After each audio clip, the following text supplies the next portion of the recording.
વારંવાર ટ્રાફિકના નિયમો તોડનાર 12,631 સુરતીઓના લાયસન્સ સસ્પેન્ડ થશે।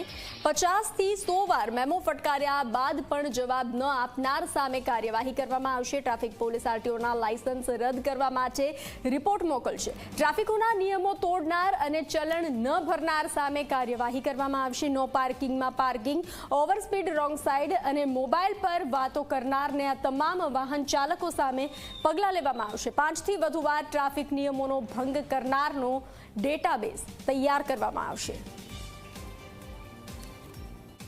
સુરત શહેરમાં અલગ અલગ જંકશનો પર સીસીટીવી કેમેરા લગાડેલા છે કે જેના મદદથી જે વાહન ચાલકો ટ્રાફિકના નિયમોનો ભંગ કરે છે તેમના વિરુદ્ધ ઈ ચલણ જનરેટ કરી અને તેમને સર્વ કરવામાં આવે છે। પરંતુ અમારા ધ્યાન પર આવેલ છે કે ઘણા બધા વાહન ચાલકો ઈ ચલણ ભરપાઈ કરતા નથી, તો આવા તમામ વાહન ચાલકોને સુરત શહેર ટ્રાફિક શાખા દ્વારા વિનંતી કરવામાં આવે છે કે પ્લીઝ તમારા જેટલા પણ પેન્ડિંગ ઈ ચલણ છે ભરપાઈ કરી દો, નહીં તો સુરત શહેર ટ્રાફિક શાખા તરફથી 50થી વધારે અને 100થી વધારે જે વાહન ચાલકોના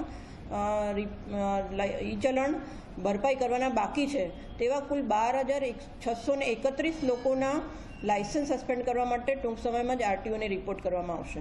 અકસ્માતમાં ઘટાડો લાવવા માટે અને ખરેખર જે ભયજનક ડ્રાઇવિંગ કરતા હોય છે એવા મુખ્યત્વે રોંગ સાઈડમાં પોતાનું વાહન ચલાવતા હોય, મોબાઈલ ફોન પર વાત કરતા હોય વાહન ચલાવતી વખતે, અથવા તો ઓવર સ્પીડિંગમાં જે વાહનો ચલાવતા હોય એવા અમારા મુખ્ય ટાર્ગેટ રહેશે।